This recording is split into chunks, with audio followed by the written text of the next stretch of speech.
4 जनवरी को मैंने एक वीडियो पोस्ट की थी इन्हीं बच्चों की, और उन 10 दिन पहले आप इन बच्चों को देखिए कितने छोटे थे, और हैंड फीडिंग में इनको यहाँ प्रॉपर दे रहा हूँ, प्रॉपर इनका मैंने ख्याल रखा है। तो देखिए मात्र 10 दिन के अंदर इन बच्चों के अंदर कितना चेंजिंग आ गया है। तो आप भी बर्ड्स पालने के शौकीन हैं तो कमेंट्स के माध्यम से मेरे से जानकारी ले सकते हैं। और हैंड फीडिंग में मैं इन्हें क्या देता हूँ ये भी आप मेरे से पूछ सकते हैं। बहुत ही अच्छी हैंड फीडिंग में इन्हें देता हूँ, और 10 दिन के अंदर बच्चों के अंदर बहुत ही बदलाव आया है।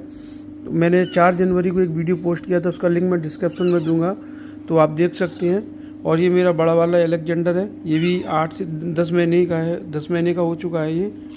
तो देखिए इन बच्चों के अंदर कितना बदलाव आया 10 दिन के अंदर।